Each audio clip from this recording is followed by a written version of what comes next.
تو میرے بھائی 100 انسانوں کو اپنے ہاتھ سے قتل کرنے والے کی توبہ جب 2 رکعت پڑھ کے قبول ہو سکتی ہے تو آپ کی کیوں نہیں ہو سکتی؟ تو میں نے کہا 2 رکعت پڑھ کے اللہ سے ایک دفعہ گڑ گڑا کے معافی مانگ لو، اے اللہ اگر اس میں مجھ سے زیادتی ہوئی ہے تو مجھے معاف کر دے، اور اس کی اور کوئی کفارہ نہیں ہے، اس کا قتل کا تو کفارہ ہے نا، قصاصاً اپنے آپ کو پیش کرو، اس کا کوئی کفارہ نہیں ہے۔ تو میں نے کہا پھر یہ تسلی رکھ لو کہ اب آپ کا جرم کیا ہو گیا ہے؟ معاف۔ بھائی سمجھ رہے ہو کہ نہیں سمجھ رہے؟ یہ اسلام کی گائیڈنس ہے جو گورے کے پاس نہیں ہے، مادہ پرستوں کے پاس نہیں ہے۔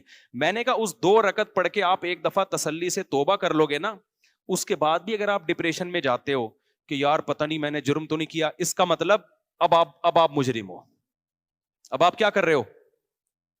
مجرم ہو۔ خوب سمجھو اس بات کو، علماء کہتے ہیں انسان سے کوئی گناہ ہو جائے، گڑ گڑا کے ایک دفعہ توبہ کر لے، پھر بھی اگر وہ اس گناہ کی ٹینشن لیتا ہے نا، اس کا مطلب اس میں تکبر ہے، یہ اپنے گناہ کو اللہ کی رحمت سے بڑا سمجھتا ہے، یہ سمجھتا ہے اللہ معافی نہیں کر سکتا، یہ جرم ہے۔ پھر معافی مانگو ایک دفعہ گڑ گڑا کے، اس کے بعد اس جرم کو ہمیشہ کے لیے بھول جاؤ، اور یہ تسلی رکھ لو کہ گناہ پہ سزا دینے والا کون ہے؟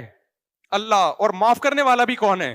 اللہ ہے۔ پھر بھول جاؤ، پھر اس کو بار بار سوچنا نقصان دہ ہے، پھر تم خدا سے آگے نکل رہے ہو۔ اس کا مطلب مجھے ایک واقعہ یاد آتا ہے نا موسیٰ علیہ السلام کے دور کا، یہ واقعہ پتہ نہیں مستند ہے یا نہیں ہے، ہمارے ٹیچر نے اسکول میں ہمیں یہ واقعہ بتایا تھا، مجھے نہیں پتا یہ مستند واقعہ ہے یا نہیں ہے، لیکن بعض واقعے اتنے مستند نہیں ہوتے، لیکن اس سے جو سبق ملتا ہے وہ شریعت کے بالکل مطابق ہوتا ہے، یعنی شریعت یہی چاہتی ہے۔ تو کہتے ہیں کہ موسیٰ علیہ السلام کے دور میں نا ایک عورت سے زنا ہو گیا، اس نے آ کے موسیٰ علیہ السلام سے پوچھا کہ مجھ سے ایک بہت بڑا جرم ہو گیا ہے، آپ اللہ سے پوچھیں کہ اگر میں توبہ کروں تو کیا وہ جرم معاف ہو جائے گا؟ موسیٰ علیہ السلام نے اللہ میاں سے جا کے پوچھا، اللہ میاں نے کہہ دیا ہاں بھائی اس سے کہو کہ اللہ کے سامنے گڑ گڑا کے توبہ کر لے، معاف ہو جائے گا۔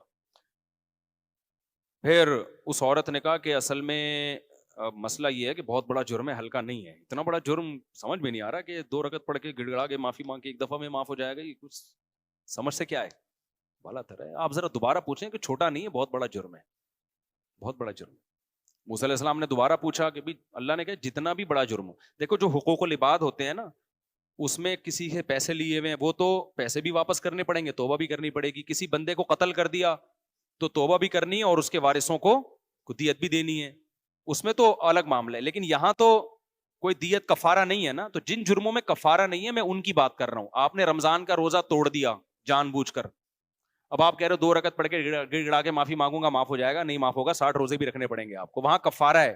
وہ جرائم جن میں کفارہ نہیں، جیسے زنا کر لیا تو کوئی کفارہ نہیں ہے اس کا، صرف توبہ ہے۔ انٹرنیٹ پر کوئی فحش مووی دیکھ لی، اللہ بچائے سب کو اس پلید عمل سے، اب اس کا کوئی کفارہ نہیں ہے، اس کی کیا ہے؟ توبہ ہے۔ یا اسی طرح زنا کر لیا، یا ہینڈ پریکٹس ہے، یا یہ جو لڑکوں سے بدفعلی ہے، یا ماں باپ کا دل دکھا دیا، یا یہ کہ اس طرح کے بہت سارے، نماز جان کر قضا کر لی، اب اس کا نماز کا تو یہ ہے کہ قضا بھی پڑے۔ تو میں ان جرموں کی بات کر رہا ہوں جن میں شریعت کی طرف سے کفارہ نہیں ہے۔ قسم توڑ دی یہ جرم ہے تو توبہ بھی کرنی پڑے گی اور قسم کا کفارہ بھی دینا پڑے گا، لیکن وہ جرائم جن میں کفارہ نہیں ہے، آپ کہہ سکتے ہیں جس نے 100 انسانوں کو قتل کیا تھا اس نے صرف توبہ کی ہے، تو وجہ اس کی یہ تھی کہ اس نے جو صرف توبہ اس لیے توبہ سے قبول ہو گیا کہ وہ غریب آدمی تھا، اس کے پاس ان لوگوں کی دیت دینے کے 100 آدمیوں کو کہاں سے جا کے دیت دیتا وہ؟ ہمارے پاس بھی بعض دفعہ کوئی قاتل آتا ہے، کہتے ہیں میں نے قتل کیا لیکن میں بہت رویا ہوں اللہ کے سامنے، اب میں کیا کروں؟ تو میں کہتا ہوں یار جن کا قتل کیا ہے نا ان کی کوئی دیت باندھ دو، کسی طرح ہدیے کے نام پہ نا کچھ اتنے اماؤنٹ بنتا ہے، حسب توفیق ہر مہینے ہدیے کے نام پہ کسی بھی طریقے سے یہ دینا پڑے گا آپ کو، تو اگر نہیں ہے تو پھر ظاہر ہے جب آ جائیں تو پھر دے دینا۔ تو جن گناہوں کا کفارہ نہیں ہے میں ان کی بات کر رہا ہوں۔ اب کیا ہے کہ وہ موسیٰ علیہ السلام کے پاس گئی، اس نے کہا کہ اے موسیٰ آپ نے اللہ سے پوچھا گناہ معاف ہو جائے گا، ایکچولی وہ چھوٹا گناہ اس زمانے کا ایکچولی جو بھی بنتا ہوگا اس عبرانی زبان میں، آپ کہیں گے انگلش تو آتی نہیں تھی نا اس کو، تو موسیٰ علیہ السلام نے پھر اللہ سے پوچھا، اللہ میاں نے کہا جتنا بھی بڑا ہو، میری ظاہر ہے میری رحمت سے بڑا تھوڑی ہے، معاف کر دوں گا اگر آئندہ کے لیے ارادہ کرے کہ نہیں کرے گی وہ یہ گناہ۔ پھر وہ آئے 3-4 دفعہ جب ہو گیا نا، پھر اس عورت نے کہا بھائی میں نے زنا کیا ہے، اتنا بڑا گناہ کیسے معاف ہو جائے گا؟ تو موسیٰ علیہ السلام نے اللہ سے جا کے پوچھا، اللہ نے کہا اب نہیں ہوگا اب معاف نہیں ہوگا، اس لیے کہ جو جس کو خود میری رحمت پہ یقین نہیں ہے، موسیٰ کلیم اللہ بار بار بتا رہے ہیں کہ جتنا بڑا جرم بھی ہو اللہ معاف کر دیتا ہے، تو جس کو خود میری معافی پہ اشکال ہو رہا ہے کہ یہ تو نہیں ہونا چاہیے معاف بھائی، یہ تو غلط کر رہا ہے اللہ تعالیٰ، یعنی اس کا مطلب تو یہی ہوا نا کہ اللہ کو ہم سے پوچھ کے قوانین بنانے چاہیے کہ کوئی قابل معافی ہے اور پوری جائیدادیں ہڑپ کر گیا تو یہ تو معاف نہیں ہونا چاہیے، یہ تو سزا ملنی چاہیے، بندہ مار دیا، یہ کر دیا، وہ کر دیا، تو زنا کر لیا، یہ تو نہیں ہونا چاہیے بھائی معاف. تو کہتے ہیں موسیٰ علیہ السلام کو اللہ نے کہا کہ اس سے بولو اب معاف نہیں ہوگا. کیوں بھائی؟ تجھے ایک دفعہ بتا دیا، تو اللہ سے آگے کیوں نکل رہے ہو؟ تو خوب سمجھ لو، میں نے ان کے باپ سے یہ کہا کہ اگر آپ سے جرم بھی ہوا ہے نا، آپ نے تانوں میں زیادتی کر لی تھی، تو آپ توبہ کریں اللہ تعالیٰ سے، اور یہ یقین رکھیں کہ توبہ کرنے سے ہر جرم کیا ہو جاتا ہے؟ معاف. اس کے بعد بھی آپ کو ٹینشن ہو رہی ہے پتہ نہیں میرا آخرت میں کیا بنے گا، پتہ نہیں میں مجرم ہوں، تو میں نے کہا پھر واقعی آپ مجرم ہو، پھر کیا ہو، پھر یہ ٹینشن آپ کی بنائی ہوئی. ایک دفعہ گڑ گڑا کے توبہ کرو اور اس کو ہمیشہ کے لیے بھول جاؤ، اور تقدیر پر عقیدہ رکھو کہ یہی موت کا وقت تھا، اسی دن مرنا تھا، بس جو ہونا تھا کیا ہو گیا، ہو گیا، دیٹس آل، آگے زندگی گزارو. کہہ رہے ہیں ٹھیک ہے میں یہ کام کر لوں گا، اللہ کی طرف سے تو مجھے تسلی ہو جائے گی، پبلک کا کیا کروں میں، بیگم تو تانے دے گی نا، دے رہی ہے، تو نے میرا گھر میں مسلسل چک چک ہے. میں نے کہا اس کا ایک بہترین حل، بہترین، اسی وقت میرے ذہن میں آیا، میں نے پارسل کر دیا. میں نے کہا بہترین حل، میں نے کہا دیکھو بیگم سے کہو اور اپنے رشتے داروں سے کہو، دیکھو میں نے بیٹے کو تانے دیے اور آپ کا خیال ہے غلط تانے دیے، نہیں دینے چاہیے تھے، تو لیکن اس تانوں کے نتیجے میں بیٹے نے کیا کیا؟ خودکشی کر لی. میں تانے نہ دیتا تو خودکشی نہ کرتا، اب آپ مجھے تانے دے رہے ہو، صحیح ہے نا؟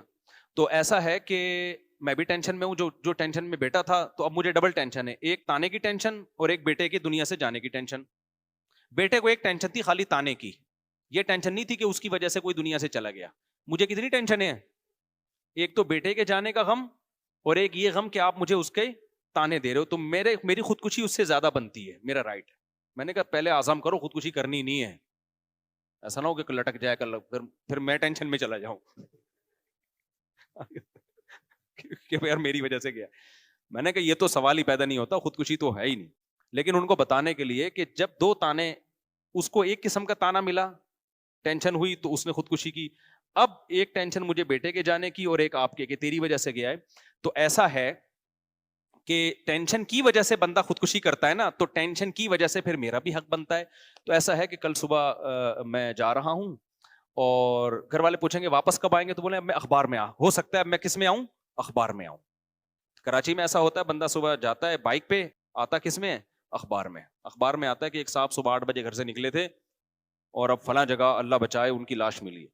تو میں نے کہا ان کو آپ کہہ دو کہ جو تمہارے خیال میں نے بیٹے کے ساتھ کیا وہ تم میرے ساتھ کر رہے ہو، تو پھر میرا بھی حق بنتا ہے کہ میں بھی کسی کھمبے سے جا کے چپک جاؤں. میں نے کہا یہ کہو اور صبح گھر سے نکل جاؤ. میں نے کہا بیٹے کے جانے سے تو معاشی لحاظ سے کوئی نقصان نہیں ہوا، بلکہ بیچارہ وہ تو کما ہی نہیں رہا تھا.